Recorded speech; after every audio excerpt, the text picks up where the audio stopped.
Writing and its systems. This is the fifth unit of BA program first year students for English P. And in this video, we are going to learn passage number 4 and some questions and answers related to this passage. So first of all, we try to understand the passage and then we will learn the questions and answers related to this passage. So try to understand the passage. If you think writing and speech are equal and alternative systems with little or no difference, think again. To find out for yourself, record the speech of a fluent speaker and transcribe it. See what you find. The differences arise because they are products of very different kinds of communicative situation. Speech is time-bound, dynamic and transient, means not permanent. The participants are present and the speaker has a specific person or persons in mind. Writing, on the other hand, is space-bound, static and permanent. In most cases, the producer is not present and may not be even aware of the addressee or reader. Several points of contrast arise out of these differences. Several points of contrast arise out of these differences. Most importantly, the permanence of writing allows repeated readings and analysis. It promotes the development of careful organization of thoughts and arguments and accurate selection of content, language and structures. The layout, punctuations, sentences and paragraphs indicate the organization clearly. So this was the fourth paragraph, the fourth passage of this unit.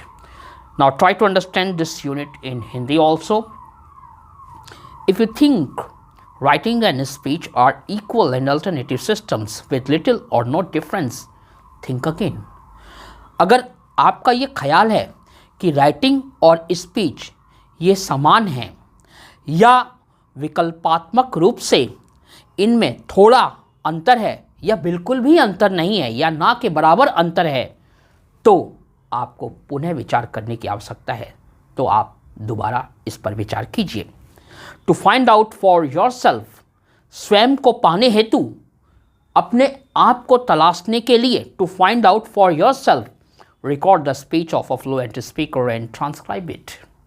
अपने आप को तलाशने के लिए, अपने आप को पाने के लिए कि आप इस लैंग्वेज की फील्ड में, राइटिंग की फील्ड में आप कहाँ हैं, आपका क्या स्तर है, आपका क्या लेवल है, इस तरीके से अपने आप को फाइंड आउट करने के लिए आपको क्या करना है? Record the speech of a fluent speaker. किसी फ्लुएंट स्पीकर की स्पीच को रिकॉर्ड कीजिए। उसने जो स्पीच दी फ्लुएंटली, एक कॉन्फिडेंट वे में, एक फ्लुएंट वे में जो स्पीच दी, उस स्पीच को रिकॉर्ड कीजिए एंड ट्रांसक्राइब इट, और उसको लिपि के रूप में उसको लेखनबद्ध कीजिए। उसको लिखिए कि क्या उसकी स्पीच थी। सी व्हाट यू फाइंड, और फिर देखिए और ये देखिए कि आप क्या पाते हैं। तो ऐसा करने पे आपको बहुत से अंतर नज़र आएंगे आपकी स्पीच में, आपकी राइटिंग में और उस फ्लुएंट स्पीकर की राइटिंग में। The differences arise because they are products of very different kinds of communicative situation. ये जो डिफरेंस हमको नज़र आएंगे, ये डिफरेंस इसलिए उत्पन्न होते हैं क्योंकि ये जो राइटिंग्स थी ये प्रोडक्ट्स थी। किस चीज़ की प्रोडक्ट्स थी? Very different kinds of communicative situations की प्रोडक्ट्स थी। हमारी कम्युनिकेटिव सिचुएशन और उस फ्लुएंट स्पीकर की कम्युनिकेटिव सिचुएशंस के बीच में काफ़ी डिफरेंसेस था, और वही डिफरेंस होने के कारण ये जो हमको डिफरेंस नज़र आया, ये नज़र आ सका। Speech is time bound, dynamic and transient. Transient means यहाँ पे ट्रांसिएंट का मतलब है नॉट परमानेंट। तो speech is time bound, dynamic and transient. जो स्पीच होती है यानी भाषण होता है, स्पीच, उसका एक निश्चित समय में वो स्पीच हमको डिलीवर करनी होती है, यानी वो समय से बद्ध होती है, समय का बॉन्डेस होता है, उस पर टाइम बाउंड है। स्पीच टाइम बाउंड है और डायनेमिक है, गतिशील है। आप स्पीच देने के लिए आए मंच पर और आप वहाँ पे थोड़ा सा बोल के रुक गए और कई देर तक रुके सोचते रहे, तो सामने जो स्पेक्टेटर्स बैठे हुए हैं वो बोर हो जाएंगे और आपको कहेंगे कि कोई बात नहीं, आप भूल गए, आप छोड़ दीजिए स्टेज को। तो आप वहाँ पे रुक नहीं सकते। आप स्पीच देने आए तो आपको क्या करना है, डायनेमिक बनना है, गतिशील बनना है, कंटिन्यू अपनी स्पीच को जारी रखिए जब तक कि आप स्पीच दे रहे हैं। तो स्पीच डायनेमिक है, टाइम बाउंड है, एक निर्धारित समय के अंतर्गत ही आपको वो स्पीच डिलीवर करनी होती है। स्पीच टाइम बाउंड है, डायनेमिक है और ट्रांसिएंट है, यानी परमानेंट नहीं है कि आप आ गए स्पीच देने के लिए और स्पीच देते ही चले जा रहे हैं। कोई वो स्पीच आपकी हमेशा सबके सामने बनी रहेगी, ऐसा नहीं है। वो स्पीच तब तक ही रहेगी जब तक आप स्पीच दे रहे हो। हाँ, ये हो सकता है आपकी स्पीच को रिकॉर्ड कर लिया गया और उसको दिखाया जा रहा है, वो अलग बात है। लेकिन प्रत्यक्ष रूप से, डायरेक्ट रूप से आप जो सामने पर्सन्स बैठे हैं उनके सामने जो स्पीच दे रहे हो, वो एक टाइम बाउंड स्पीच है, कुछ समय के लिए है, उसके बाद वो ख़त्म, यानी वो नॉट परमानेंट, परमानेंट नहीं है। तो स्पीच के बारे में बोला गया, speech is time bound, dynamic and transient, यानी कि अस्थायी। स्पीच टाइम बाउंड है, डायनेमिक है, गतिशील है और अस्थायी है, यानी परमानेंट नहीं है, जिसको हम कहते हैं transient. The participants are present and the speaker has a specific person और पर्सन्स इन माइंड।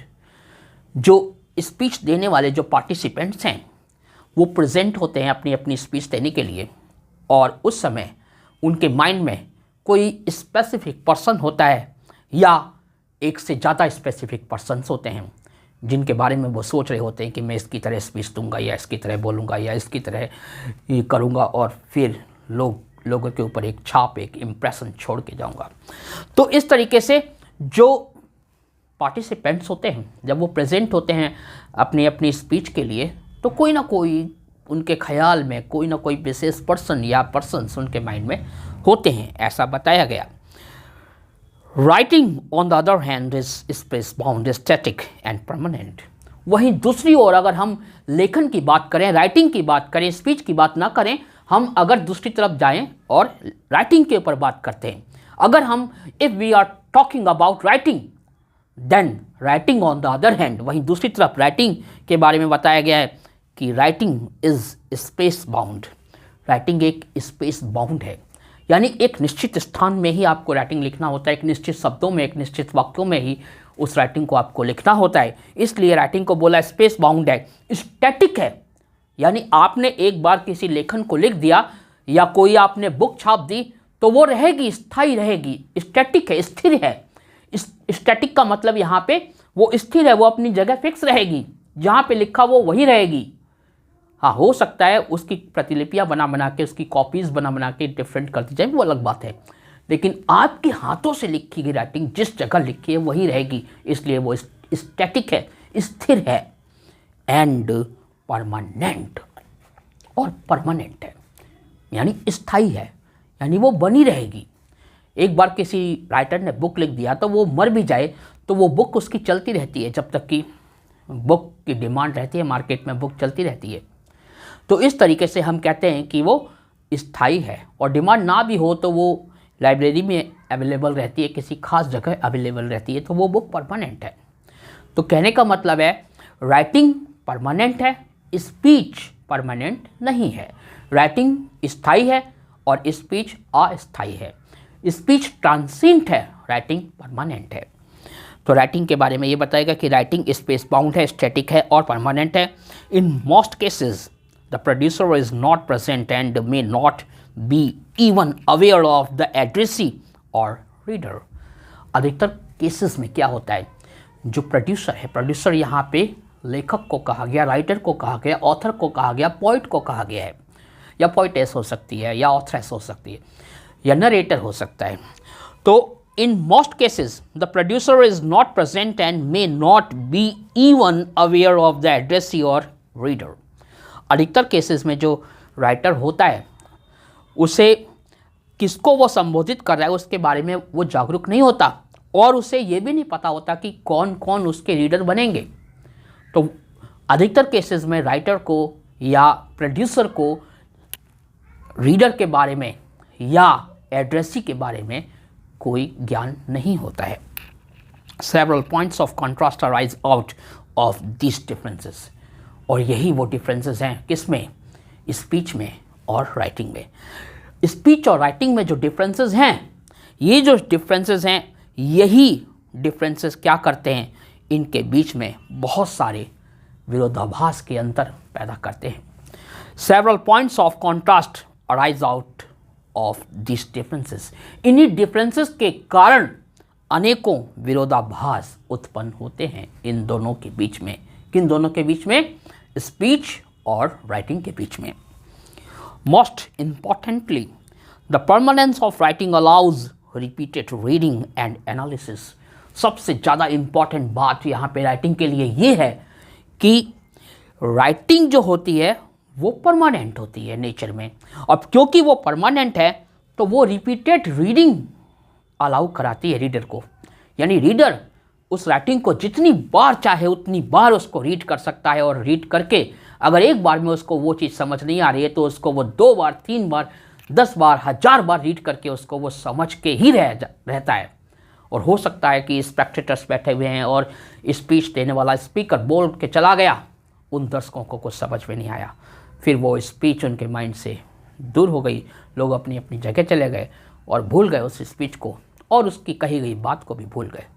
लेकिन जो राइटिंग है वो अगर एक बार में रीडर को समझ में नहीं आया तो उसने सोचा चलो दोबारा पढ़ के देखते हैं क्या लिखा हुआ है, कोशिश करते हैं हर चीज़ को समझने की। अगर कुछ ग्रामेटिकली कोई चीज़ हार्ड है तो उसको और बेहतर तरीके से वो समझ सकता है बार बार रीड करके, या किसी और की हेल्प से भी उसको रीड करवा के वो समझ सकता है। तो इस तरीके से जो रीडिंग का परमानेंट नेचर है वो परमानेंट नेचर रिपीटेड रीडिंग्स को, यानी लेखन का जो राइटिंग का जो परमानेंट नेचर है वो रिपीटेड रीडिंग को उजागर करता है। यानी उसके अंदर एक गुण है कि उसको बार बार रीड किया जा सकता है और उसका एनालाइज किया जा सकता है। एनालिसिस और रिपीटेड रीडिंग ये 2 इम्पॉर्टेंट गुण हैं किसके अंदर, राइटिंग के अंदर। यानी लिखी हुई चीज़ को हम बार बार पढ़ सकते हैं, पढ़कर उसको समझ सकते हैं और एनालाइज कर सकते हैं, उसका विश्लेषण कर सकते हैं, उसकी अच्छाइयाँ उसकी कमियाँ, उसमें क्या गुण विद्यमान हैं और क्या उसमें संदेश, क्या मैसेज है, ये सब अच्छी तरीके से समझ सकते हैं। It promotes the development of careful organization of thoughts and arguments and accurate selection of content, language and structures. ये जो राइटिंग है, ये राइटिंग क्या करता है, इट प्रमोट करता है किसको, the development of careful organisation of thoughts and arguments. Thoughts और आर्ग्यूमेंट्स, थॉट्स और आर्ग्यूमेंट के संगठन को सावधानीपूर्वक उसके डेवलपमेंट को प्रमोट करता है। यानी कि विचारों और आर्ग्यूमेंट्स जो बहस हैं, डिस्कशन हैं, उनके संगठन को बड़ी सावधानी से, उनके संगठन के विकास को ये प्रमोट करता है। And accurate selection of content, language and structures, और हम एकदम ठीक तरीके से एक लैंग्वेज को, एक कंटेंट को और एक स्ट्रक्चर को सेलेक्ट कर सकते हैं। लिखी हुई सामग्री में से हमें पता होता है कि कौन सी ज़्यादा इजी है, हमारे हमारे लिए अंडरस्टैंडेबल है, और कौन सी लैंग्वेज हमारे लिए सूटेबल है। हम उसके अकॉर्डिंग अपने पाठ्यक्रम को सेलेक्ट करते हैं और फिर उसको रीड करते हैं, और उसकी लैंग्वेज भी हम सेलेक्ट करते हैं।